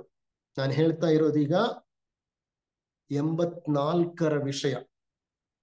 ಅವ್ರೀಗ ಬಂದಿರೋದು ಕೊನೆ ಬಾರಿ 1985 ಅಕ್ಟೋಬರ್, ನವೆಂಬರ್, ಡಿಸೆಂಬರ್ ನಲ್ಲಿ ಅವರು ಭಾರತದಲ್ಲೇ ಇರ್ತಾರೆ.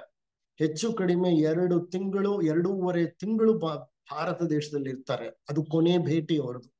84ರಲ್ಲಿ ಒಮ್ಮೆ JK ಅವರು ಮದನಪಲ್ಲಿಯ ರಿಷಿ ವ್ಯಾಲಿಗೆ ಬಂದಿದ್ರು. ಆಗ ಬೆಳಗಿನ ಉಪಹಾರದ ಸಮಯದಲ್ಲಿ ಎಲ್ಲರೂ ಕುಳಿತಿರುವಾಗ ಅವರು ಎಲ್ಲರನ್ನೂ ಕುರಿತು ಒಂದು ಪ್ರಶ್ನೆ ಕೇಳ್ತಾರೆ. ಇದು ಅವರ ಒಂದು ಸಾಮಾನ್ಯ ನಡವಳಿಕೆ. ಎಲ್ಲಾರು ಕುಳಿತುಕೊಂಡಿರುವಾಗ, ಮೌನವಾಗಿರುವಾಗ ಒಂದು ಪ್ರಶ್ನೆಯನ್ನ ಕೇಳಿ ಬಿಟ್ಬಿಡ್ತಾರೆ. ಈ ಪ್ರಶ್ನೆ ಎಲ್ಲರನ್ನೂ ಏನ್ ಮಾಡುತ್ತೆ, ಚಿಂತನೆಗೆ ಈಡು ಮಾಡುತ್ತೆ. ಎಲ್ಲ ಆಳ ಚಿಂತನೆಯಲ್ಲಿ ತೊಡಗಿಕೊಳ್ತಾರೆ. ಆ ಚಿಂತನೆಯ ಹಂತದಲ್ಲಿ ಹಂತ ಹಂತವಾಗಿ ಆ ವಿಷಯವನ್ನ ಅರ್ಥ ಮಾಡ್ಕೊಳ್ಳುವಂತ ಪ್ರಯತ್ನ ಮಾಡ್ತಾರೆ.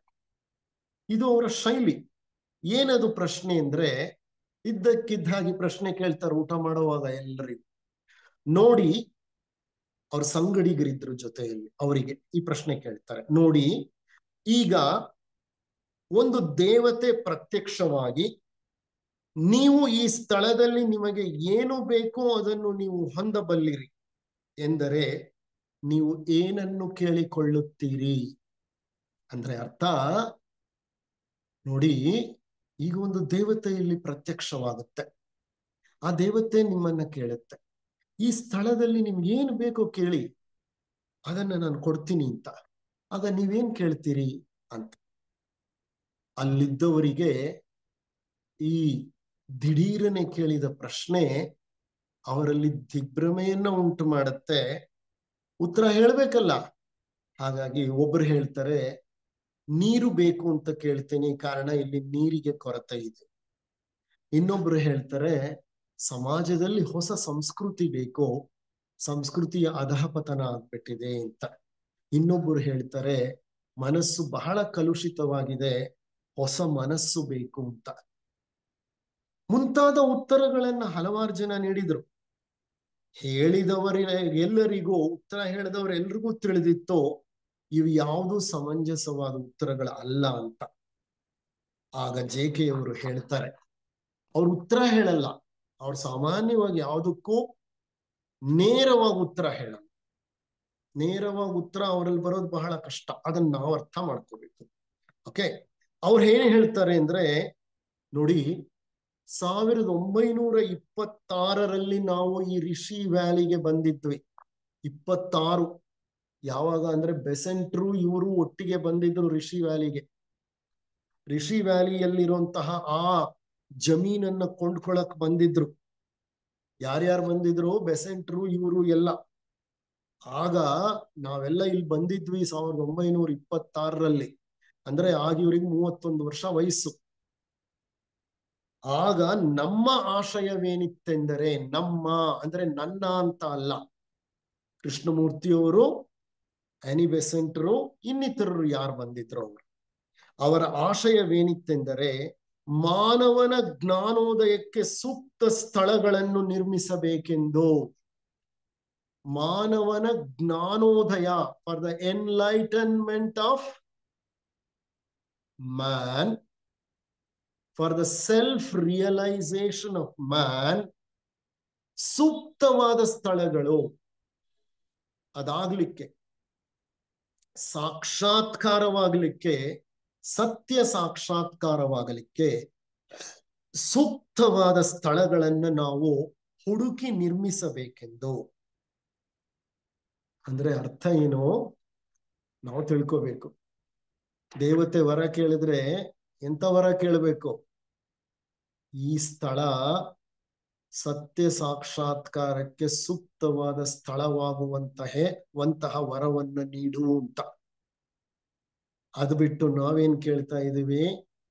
ನೀರು ಕೊಡು, ಮತ್ತೆ ಹೊಸ ಸಂಸ್ಕೃತಿ ಕೊಡು, ಹೊಸ ಮನಸ್ಸು ಕೊಡು. ಇದು ಅವರ ಪ್ರಕಾರ ಅವ್ರ ಮನಸ್ಸಿನಲ್ಲಿರೋದು ಇಂಥ ಸ್ಥಳಗಳು ಸತ್ಯ ಸಾಕ್ಷಾತ್ಕಾರಕ್ಕೆ ಸೂಕ್ತವಾದ ಸ್ಥಳಗಳಾಗಬೇಕು. ಅಷ್ಟು ಹೇಳಿ GD ಕೃಷ್ಣಮೂರ್ತಿಯವರು ಆ ಒಂದು ವಿಷಯವನ್ನ ಈ ರೀತಿ ತಿರುಗಿಸ್ತಾರೆ. ಅಂತಹ ಕಾರ್ಯಕ್ರಮಗಳು ಇಲ್ಲಿ ಜರುಗುತ್ತಿವೆಯೇ? ಮಾನವನ ಸತ್ಯ ಸಾಕ್ಷಾತ್ಕಾರಕ್ಕೆ ಆಗಬೇಕಾದಂತಹ ಕಾರ್ಯಕ್ರಮಗಳನ್ನ ರಿಷಿ ವ್ಯಾಲಿಯಲ್ಲಿ ಮಾಡ್ತಾ ಇದ್ದೀರಾ ನೀವು ಅಂತ. ಅಂದ್ರೆ ಅವರ ಒಂದು ಆಲೋಚನಾ ಧಾಟಿ ಹೇಗಿತ್ತು ನೋಡಿ, ಅವರ ಒಂದು ವಿಷಯ ಧಾರೆ ಹೇಗಿತ್ತು ನೋಡಿ. ಇರ್ಲಿ, ಕೃಷ್ಣಮೂರ್ತಿಯವರು ಲಂಡನ್ನಿಂದ 25 ಅಕ್ಟೋಬರ್ 1985 ಭಾರತದ ದೆಹಲಿಗೆ ಬಂದಿಳಿದ್ರು. ಅಲ್ಲಿಂದ ನೇರವಾಗಿ ವಾರಣಾಸಿಗೆ ಪ್ರಯಾಣ ಮಾಡಿದ್ರು. ವಾರಣಾಸಿಯಲ್ಲಿ ರಾಜಘಾಟ್ ಅನ್ನುವಂತಹ ಒಂದು ಸ್ಥಳವಿದೆ. ಇದು ಸಾರನಾಥಕ್ಕೆ ಹತ್ತಿರವಿದೆ. ಈ ರಾಜಘಾಟ್ನಲ್ಲಿ ವಿಶಾಲವಾದ ಒಂದು ಪ್ರದೇಶವಿದೆ. ಅದು ಕೃಷ್ಣಮೂರ್ತಿ ಫೌಂಡೇಶನ್ ಆಫ್ ಇಂಡಿಯಾಗೆ ಸೇರಿದ ಸ್ಥಳ. ಅಲ್ಲಿ ಕೇರಳದ ಪ್ರಸಿದ್ಧ ಚಲನಚಿತ್ರ ನಿರ್ಮಾಪಕರಾದ ಅರವಿಂದನ್ ರವರು ಕೃಷ್ಣಮೂರ್ತಿಯವರ ಜೀವನ ಚರಿತ್ರೆಗೆ ಸಂಬಂಧಿಸಿದಂತೆ the seer who walks alone, ಏಕಾಂಗಿಯಾಗಿ ನಡೆಯುವ ಸಂತ ಎಂಬ ಶೀರ್ಷಿಕೆಯಡಿಯಲ್ಲಿ ಚಿತ್ರ ನಿರ್ಮಾಣ ಮಾಡುತ್ತಿದ್ದರು. ಅವರು JK ಅವರಿಗಾಗಿ ಕಾಯ್ತಾ ಇದ್ರು. ಅಂದ್ರೆ ಕೇರಳದ ಒಬ್ಬ ಪ್ರಸಿದ್ಧ ಚಿತ್ರ ನಿರ್ಮಾಪಕ ಅರವಿಂದನ್ ಅನ್ನುವಂಥವ್ರು, ಶ್ರೀಯುತ ಅರವಿಂದನ್ ಅವರು ಜಿಡ್ಡು ಕೃಷ್ಣಮೂರ್ತಿಗಳ ಬಯೋಗ್ರಫಿ, ಜೀವನ ಚರಿತ್ರೆಗೆ ಸಂಬಂಧಪಟ್ಟ ಹಾಗೆ ಒಂದು ಸಣ್ಣ ಚಲನಚಿತ್ರವನ್ನ, ಡಾಕ್ಯುಮೆಂಟ್ರಿ ಅಂತ ನಾವು ಹೇಳ್ತೀವಲ್ಲ, ಅದನ್ನ ತಯಾರು ಮಾಡ್ತಿದ್ರು. ಇವರಿಗೋಸ್ಕರ ಕಾಯ್ತಾ ಇದ್ರು ಅವರು. ಏನು ಆ ಒಂದು ಚಿತ್ರದ ಶೀರ್ಷಿಕೆ? The seer who walks alone. The seer who walks alone ಅಂದ್ರೆ ಏಕಾಂಗಿಯಾಗಿ ನಡೆಯುವ ಸಂತ. ಯಾರದು ಏಕಾಂಗಿಯಾಗಿ ನಡೆಯುವ ಸಂತ? ಎಲ್ಲ ಸಂತರು ಏಕಾಂಗಿಗಳೇ. ಆದ್ರೆ ಈ ಜಿಡು ಕೃಷ್ಣಮೂರ್ತಿಯವರು ಎಂತ ಸಂತರಾಗಿದ್ರು ಅಂತಂದ್ರೆ, ಅವ್ರು ಎಲ್ಲವನ್ನೂ ತೊರೆದ ಸಂತರಾಗಿದ್ರು. ಅವರು ಅನಿರ್ಬಂಧಿತ ಜೀವನವನ್ನ ನಡೆಸ್ತಾ ಇದ್ರು. ಅದಕ್ಕೋಸ್ಕರಲೇ ಅವರು ಅದಕ್ಕೆ ಏಕಾಂಗಿಯಾಗಿ ನಡೆಯುವ ಸಂತ ಅನ್ನುವಂಥ ಶೀರ್ಷಿಕೆಯನ್ನ ಇಟ್ಟಿದ್ರು, the seer who walks alone ಅಂತ. ಯೂಟ್ಯೂಬ್ಗೆ ಹೋಗಿ the seer who walks alone ಅಂತ ಸರ್ಚ್ ಬಾಕ್ಸ್ ನಲ್ಲಿ ಹಾಕಿ ಕ್ಲಿಕ್ ಮಾಡಿ ಈ ವಿಡಿಯೋ ಎದ್ದೇಳುತ್ತೆ. ನೀವು ಅದನ್ನ ನೋಡಬಹುದು. ನಾನು ಈಗ ಹಲವು ದಿನಗಳ ಹಿಂದೆ ಅದನ್ನ ಕಂಡಿದ್ದೆ. ಇವತ್ತು ಬೆಳಿಗ್ಗೆ ಅದನ್ನ ವಾಚ್ ಮಾಡಿದೆ ನಾನು. ಅದರಲ್ಲಿ ಅವರ ಬಯೋಗ್ರಫಿ ಇದೆ. ಅವರು JK ಅವರಿಗೋಸ್ಕರ ಕಾಯ್ತಾ ಇದ್ರು ರಾಜಘಾಟ್ನಲ್ಲಿ. ನವೆಂಬರ್ನ ಪ್ರಾರಂಭ. ವಾರಣಾಸಿಯ ರಾಜಘಾಟ್ ಒಂದು ಸುಂದರ ಹವಾಮಾನ ಮತ್ತು ಹಿನ್ನೆಲೆಯನ್ನ ಹೊಂದಿತ್ತು. ಅಕ್ಟೋಬರ್ ನವೆಂಬರ್ ತಿಂಗಳು ಉತ್ತರ ಭಾರತದಲ್ಲಿ ಬಹಳ ಸುಂದರವಾದ ವಾತಾವರಣ ಇರುತ್ತೆ. ಬಹಳ ಹಿತಕರವಾದ ವಾತಾವರಣ ಇರುತ್ತೆ. ಚಳಿನೂ ಜಾಸ್ತಿ ಇರೋದಿಲ್ಲ, ಬಿಸಿಲು ಇರೋದಿಲ್ಲ. ಬಹಳ ಹಿತಕರವಾದಂತಹ ಸೀಸನ್ ಅದು. ನವೆಂಬರ್ನ ಪ್ರಾರಂಭದಲ್ಲಿ ವಾರಣಾಸಿಯ ರಾಜಘಾಟ್ ಒಂದು ಸುಂದರ ಹವಾಮಾನ ಮತ್ತು ಹಿನ್ನೆಲೆಯನ್ನ ಹೊಂದಿತ್ತು. ಈ ಚಿತ್ರವನ್ನ ತಯಾರಿಸಲು ಸೂಕ್ತ ಪರಿಸರವಿತ್ತು. JK ಅವರು ಅರವಿಂದನ್ರ ಜೊತೆ ಕಾಲ್ನಡಿಗೆಯಲ್ಲಿ ಪುರಾತನ ಯಾತ್ರಿಕರ ಮಾರ್ಗದಲ್ಲಿ ನಡೆದು ಹೋಗುತ್ತಿದ್ದರು. JK ಅವರಿಗೆ ಕಾಲ್ನಡಿಗೆ ತುಂಬಾ ಇಷ್ಟ. Walking is one of his pet hobbies. ಅವರಿಗೆ ಬಹಳ ಇಷ್ಟವಾದಂತಹ ಒಂದು ಅಭ್ಯಾಸ ಅಂದ್ರೆ ವಾಕ್ ಮಾಡುದು. ಪ್ರತಿನಿತ್ಯ ವಾಕ್ ಮಾಡ್ತಿದ್ರು ಅವರು. ಒಂದು ದಿನ ಬಿಡದೆ ವಾಕ್ ಮಾಡ್ತಿದ್ರು. ಅಲ್ಲಿ ಪುರಾತನ ಯಾತ್ರಿಕರ ಒಂದು ಮಾರ್ಗ ಇತ್ತು, ಕಾಲ್ನಡಿಗೆಯ ಮಾರ್ಗ. ಇವರ ರಾಜಘಾಟ್ನ ಮೂಲಕ ಹೋಗೋ ಮಾರ್ಗ ಅದು. ಹಿಂದೆ ಒಂದಾನೊಂದು ಕಾಲದಲ್ಲಿ ಕಾಶಿಗೆ ಯಾತ್ರೆ ಹೋಗ್ತಿದ್ರಲ್ಲ ಜನ, ಆ ಜನ ಬಳಸ್ತಾ ಇದ್ದಂತಹ ಪುರಾತನ ಯಾತ್ರಿಕರ ಮಾರ್ಗ. ಆ ಮಾರ್ಗದಲ್ಲಿ ಅರವಿಂದನ್ರ ಜೊತೆ ನಡ್ಕೊಂಡು ಅವರೊಡನೆ ಮಾತನಾಡ್ತಾ ಹೋಗ್ತಾ ಇದ್ರು. ಆ ಮಾರ್ಗ ವರುಣಾ ನದಿಯ ಕಡೆಗೆ ಹೋಗಿ ತಲುಪುತ್ತಿತ್ತು. ವಾರಣಾಸಿ ಅಂದ್ರೆ ಅದು 2 ನದಿಗಳ ಸಂಗಮ, ವಾರಣ ಮತ್ತು ಆಸಿ ಅಂತ. ಆ ಸ್ಥಳವೇ ವಾರಣಾಸಿ. ಆ ಪುರಾತನ ಯಾತ್ರಿಕರ ಮಾರ್ಗದ ಮೂಲಕ ಹೋದ್ರೆ ಏನ್ ಮಾಡ್ತಿತ್ತು ಅಂತಂದ್ರೆ, ಅದು ಈ ನದಿಗೆ, ಯಾವ ನದಿಗೆ? ವರುಣಾ ನದಿಯ ಕಡೆಗೆ ಹೋಗ್ತಾ ಇತ್ತು. ಆ ಮಾರ್ಗದ ತುದಿಯಲ್ಲಿ ಆ ನದಿಯ ಮೇಲೆ ಬಿದಿರಿನ ಒಂದು ಸೇತುವೆ ಇತ್ತು, ಬ್ರಿಡ್ಜ್ ಇತ್ತು. ಅದೊಂದು ಟೆಂಪರರಿ ಬ್ರಿಡ್ಜ್, ತಾತ್ಕಾಲಿಕ ಬಿದಿರಿನ ಒಂದು ಸೇತುವೆ. ಆ ಸೇತುವೆಯನ್ನ ಹತ್ತಿ ಆ ಕಡೆ ಹೋಗಿ ತಲುಪಿದ್ರೆ ಅದು ಸಾರನಾಥಕ್ಕೆ ಹೋಗೋ ಮಾರ್ಗ. ಅಂದ್ರೆ ಇವರ ಈ ಒಂದು ಸ್ಥಳ ಸಾರನಾಥಕ್ಕೆ ನಿಕಟವಾಗಿತ್ತು. ಅಲ್ಲಿ ಗೌತಮ ಬುದ್ಧರು 2500 ವರ್ಷಗಳ ಹಿಂದೆ ತಮ್ಮ ಬೋಧೆಗಳನ್ನ ನೀಡಿದ್ರು. ಎಲ್ಲಿ? ಸಾರನಾಥದಲ್ಲಿ. ಅಂತ ಸಾರನಾಥಕ್ಕೆ ಹತ್ತಿರದಲ್ಲಿ ಇದ್ದಂತಹ ಈ ಒಂದು ರಾಜಘಾಟ್ ಎಂಬ ಕ್ಷೇತ್ರದಲ್ಲಿ ಪ್ರತಿನಿತ್ಯ ಕಾಲ್ನಡಿಗೆಯಲ್ಲಿ ಹೋಗ್ತಿದ್ರು. ಆ ಪುರಾತನ ಯಾತ್ರಿಕರ ಮಾರ್ಗದಲ್ಲೇ ನಡೆದು ಹೋಗ್ತಾ ಇದ್ರು. ಈ ಕಾಲ್ನಡಿಗೆಯ ಮಾತ್ರ ಮಾರ್ಗವಲ್ಲದೆ ಈ ಒಂದು ಕಾಲ್ನಡಿಗೆ ಮಾರ್ಗ ಇದೆಯಲ್ಲ, ಪುರಾತನ ಯಾತ್ರಿಕರ ಮಾರ್ಗ, ಇದೊಂದಲ್ಲದೆ ಇನ್ನೊಂದು ಮಾರ್ಗದಲ್ಲೂ ಜೆಕೆಯವರು ಆಗಾಗ ನಡಿಗೆ ಹೋಗ್ತಿದ್ರು. ಆ ಮಾರ್ಗ ಒಂದು ಆಟದ ಮೈದಾನದ ಕಡೆಗೆ ಕೊಂಡೊಯ್ಯುವಂತಹ ಮಾರ್ಗ. ಜೆಕೆಯವರು ಕೆಲವು ಮಿತ್ರರೊಡನೆ ಕೂಡಿ ಆ ಮೈದಾನದಲ್ಲಿ ವಾಕ್ ಮಾಡ್ತಾ ಇದ್ರು. ಪ್ರತಿನಿತ್ಯ ಕೆಲವು ಸಂಗಡಿಗರು ಮಿತ್ರರ ಜೊತೆ ಆ ಪ್ಲೇ ಗ್ರೌಂಡ್ ನಲ್ಲೂ ನಡೀತಿದ್ರು. ಈ ಸಂದರ್ಭದಲ್ಲಿ ಹಲವಾರು ವಿಷಯಗಳ ಚರ್ಚೆ ನಡೆಯುತ್ತಿತ್ತು.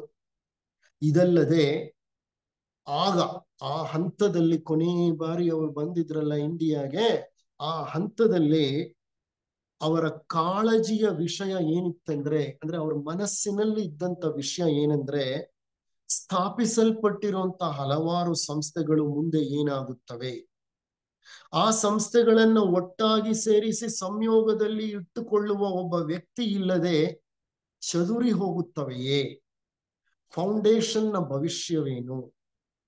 ಇಂಥ ಪ್ರಶ್ನೆಗಳು ಅವರಲ್ಲಿ ಉದ್ಭವಿಸುತ್ತಿತ್ತು.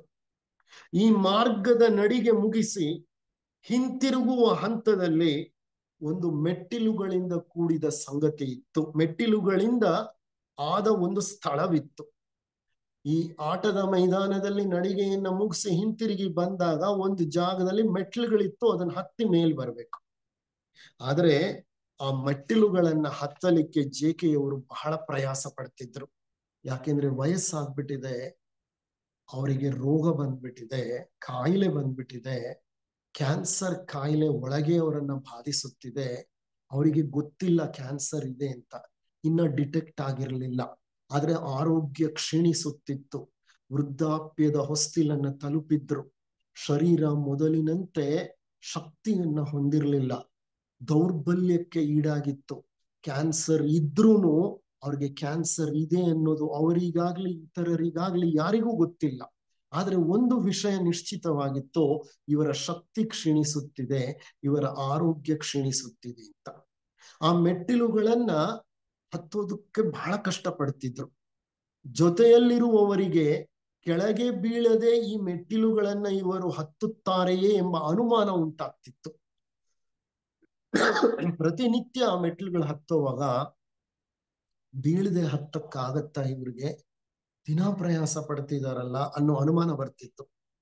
ಅಂದ್ರೆ ಅವರ ಸ್ಥೂಲ ಶರೀರ ದುರ್ಬಲವಾಗುತ್ತಿತ್ತು. ಶರೀರ ಆ ಸಿಗ್ನಲ್, ಆ ಸೂಚನೆಯನ್ನ ನೀಡ್ತಾ ಇದೆ. ಎಂತ ಸೂಚನೆ? ನೀನು ದೌರ್ಬಲ್ಯಕ್ಕೀಡಾಗ್ತಿದೀಯಾ ಅನ್ನೋ ಸೂಚನೆಯನ್ನ ಶರೀರ ನೀಡ್ತಿದೆ.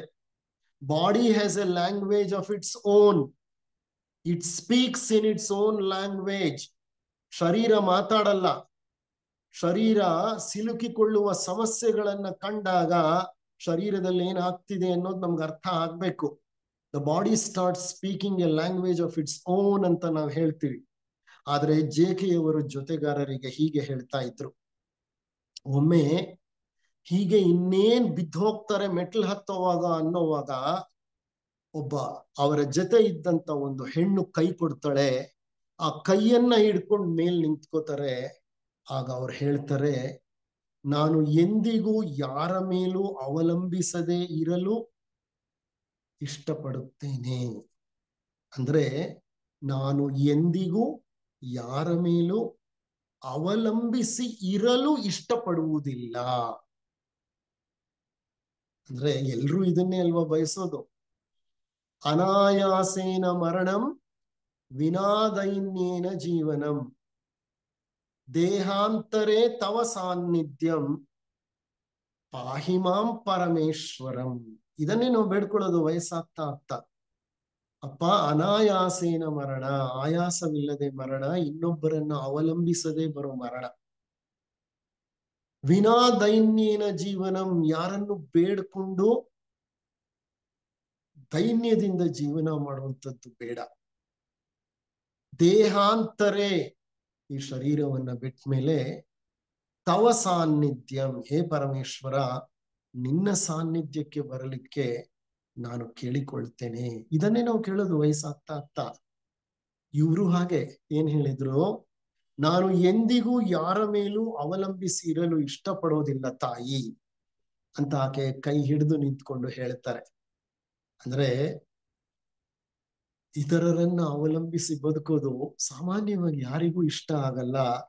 JK ಅವರಿಗೂ ಅಂತಹ ಒಂದು ಬಯಕೆ ಇತ್ತು, ಇನ್ನೊಬ್ಬರ ಮೇಲೆ ಅವಲಂಬಿಸಿ ಬದುಕಬಾರದು ಅಂತ. ಅವರು ತಮ್ಮ ಮಲಗುವ ಮನೆಯಲ್ಲಿ ಕುಳಿತು, ಅಂದ್ರೆ ಇನ್ ದ ಬೆಡ್ರೂಮ್, ಇತರರೊಡನೆ ಪವಿತ್ರ ಸ್ಥಳಗಳೆಂದರೆ ಕಲಿಕೆಯ ಸ್ಥಳಗಳು. ಯಾವುದು ಪವಿತ್ರ ಸ್ಥಳಗಳು ಅಂತ ಚರ್ಚೆ ಮಾಡಿದ್ರು. ಆ ಹಂತದಲ್ಲಿ ರಾಜಘಾಟ್ನಲ್ಲಿದ್ದಾಗ ಒಂದು ದಿವಸ ರಾತ್ರಿ ಬೆಡ್ರೂಮ್ ನಲ್ಲಿ ಅವರ ಸಂಗಡಿಗರೆಲ್ಲ ಕುಳಿತುಕೊಂಡಿದ್ರು. ಇವರು ಕುಳಿತುಕೊಂಡು ಒಂದು ಪ್ರಶ್ನೆ ಹಾಕ್ತಾರೆ, ಯಾವುದು ಪವಿತ್ರ ಸ್ಥಳಗಳು? Which are the secret places? ಯಾವುದಕ್ಕೆ ಪವಿತ್ರ ಸ್ಥಳಗಳು? ಕಲಿಕೆಗೆ ಪವಿತ್ರ ಸ್ಥಳಗಳು. ಅವ್ರು ಹೇಳ್ತಾರೆ, ಪವಿತ್ರ ಸ್ಥಳಗಳು ಎಂದರೆ ಕಲಿಕೆಯ ಸ್ಥಳಗಳು. Learning places are the secret places. ಆ ಸ್ಥಳಗಳು ಚರ್ಚು, ಮಸೀದಿ, ಮಂದಿರಗಳಿಗೆ ಅತೀತವಾದ ಸ್ಥಳಗಳು. ಪವಿತ್ರವಾದ ಸ್ಥಳ ಅಂತ ಅಂದ್ರೆ ಯಾವುದೋ ದೇವಸ್ಥಾನ, ಯಾವುದೋ ಚರ್ಚು, ಯಾವುದೋ ಮಸೀದಿ ಅಂತ ತಿಳ್ಕೊಬೇಡಿ. ಖಂಡಿತ ಪವಿತ್ರ ಸ್ಥಳಗಳು ಅದು ಯಾವುದೂ ಅಲ್ಲ. ಅವೆಲ್ಲವುದಕ್ಕೆ ಅತೀತವಾದ ಸ್ಥಳಗಳು. ಪವಿತ್ರ ಸ್ಥಳಗಳಿಗೆ ಮೂರು ಲಕ್ಷಣಗಳುಂಟು. ಮೊದಲನೆಯ ಲಕ್ಷಣ, ಅಲ್ಲಿ ವಾಸ ಮಾಡುವ ಜನರ ಧಾರ್ಮಿಕತೆ. ಆ ಪವಿತ್ರ ಸ್ಥಳಗಳಲ್ಲಿ ವಾಸ ಮಾಡ್ತಾರಲ್ಲ ಜನ, ಅವರು ಧಾರ್ಮಿಕರಾಗಿರ್ತಾರೆ. ಧಾರ್ಮಿಕರು ಅಂದ್ರೆ ಮತೀಯರು ಅಂತ ಅಲ್ಲ, ದಯವಿಟ್ಟು ತಿಳ್ಕೊಳ್ಳಿ. ಮತೀಯರೇ ಬೇರೆ, ಧಾರ್ಮಿಕರೇ ಬೇರೆ. ಧರ್ಮವೇ ಬೇರೆ, ಮತಾನೇ ಬೇರೆ. ಮತ ಅನ್ನೋದು ಬಹಳ ನ್ಯಾರೋ ವರ್ಡ್ ಅದು.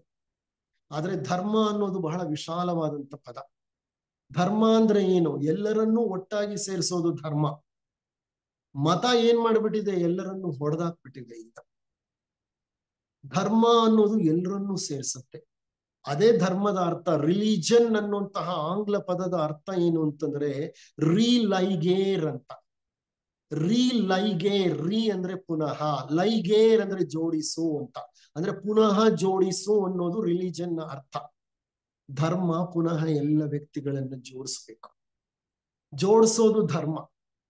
ಅಂತಹ ಧಾರ್ಮಿಕ ಮನಸ್ಸನ್ನ ಅವ್ರು ಹೊಂದಿರ್ತಾರೆ ಅಲ್ಲಿ ವಾಸ ಮಾಡೋ ಜನ. ಎಲ್ಲಿ? ಪವಿತ್ರವಾದ ಸ್ಥಳಗಳಲ್ಲಿರುವಂತ ಜನ ಧಾರ್ಮಿಕರಾಗಿರ್ತಾರೆ. ಅಂದ್ರೆ ಐಕ್ಯತೆಯನ್ನ ಬೋಧಿಸುವವರಾಗಿರ್ತಾರೆ. ಎರಡನೇದು, ಸತ್ಯವನ್ನ ಸಂಶೋಧಿಸುವ ಆಸಕ್ತಿಯಿಂದ ಅಲ್ಲಿ ಬರುವ ಯಾತ್ರಿಕರು.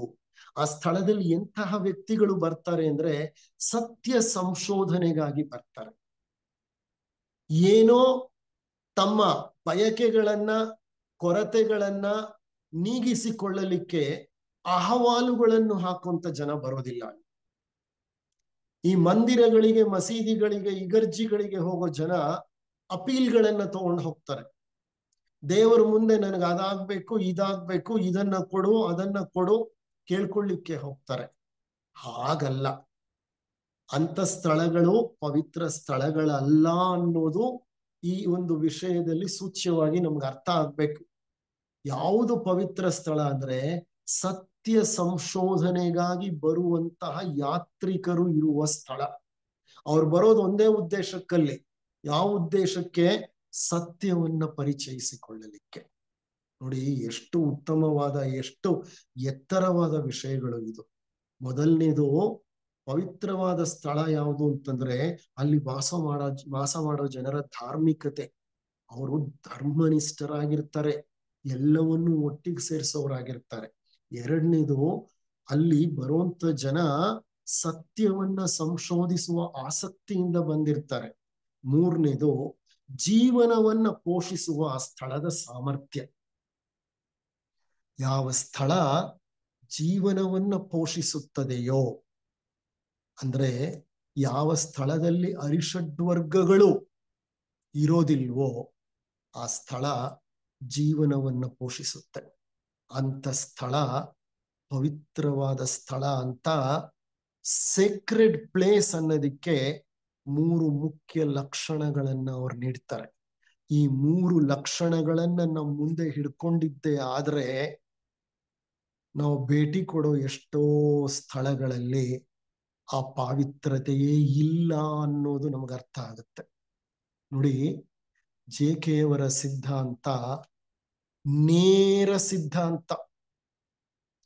It is a straight path. It's a straight path. It's a quantum leap. ಅವರು ನಮ್ಮ ಪ್ರಜ್ಞೆಯಲ್ಲಿ ಒಂದು ಮಹಾನ್ ಜಿಗಿತವನ್ನ ನೋಡ್ಲಿಕ್ಕೆ ಇಷ್ಟಪಡ್ತಾರೆ. ನಮ್ಮ ಪ್ರಜ್ಞೆ ಉನ್ನತ ಮಟ್ಟಕ್ಕೆ ಜಿಗಿಯಬೇಕು ಅಂದ್ರೆ ಇಂಥ ಆಳ ತತ್ವಗಳು, ಗಂಭೀರ ವಿಚಾರಗಳು ನಮ್ಮ ಚಿಂತನೆಗೆ ಸಾಮಗ್ರಿಗಳಾಗಬೇಕು. ಹಾಗಾದ್ರೆ ಅವ್ರು ಮಾಡ್ತಾ ಇರೋ ಪ್ರಯತ್ನ ನೋಡಿ, ಎಂತ ಎತ್ತರದ ಪ್ರಯತ್ನ. ಸಾಮಾನ್ಯ ಪ್ರಜ್ಞೆಯಲ್ಲಿ ಮುಳುಗಿರುವಂತಹ ನಮ್ಮಂಥವರಿಗೆ ಎತ್ತರದ ಪ್ರಜ್ಞೆಯನ್ನ ತಲುಪಲಿಕ್ಕೆ ಬೇಕಾದಂತಹ ಚಿಂತನಾ ಶಕ್ತಿಯನ್ನ ಅವ್ರು ನಮಗೆ ನೀಡ್ತಾ ಇದ್ದಾರೆ. ಇಷ್ಟು ಹೇಳ್ತಾ ಈ ಉಪನ್ಯಾಸವನ್ನ ಇಲ್ಲಿ ಮುಕ್ತಾಯ ಮಾಡ್ತೇನೆ. ಮುಂದಿನ ತಿಂಗಳಿನ ಉಪನ್ಯಾಸದಲ್ಲಿ ಇಲ್ಲಿಂದ ಮುಂದುವರಿತೇನೆ. ಜ್ಞಾಪಕ ಇಟ್ಕೊಳ್ಳಿ, ಅಂತ್ಯದಲ್ಲಿ ನಾವೇನ್ ಮಾತನಾಡಿದೀವಿ, ಪವಿತ್ರವಾದ ಸ್ಥಳ ಅಂದ್ರೆ ಯಾವುದು, ಆ ಸ್ಥಳದ 3 ಮುಖ್ಯ ಲಕ್ಷಣಗಳೇನು ಅನ್ನೋದನ್ನ ಅವರು ನಮ್ಮ ಮುಂದೆ ಪ್ರತಿಪಾದಿಸಿದ್ದಾರೆ. ನಿಮ್ಮೆಲ್ಲರಿಗೂ ನನ್ನ ಅನಂತಾನಂತ ವಂದನೆಗಳು.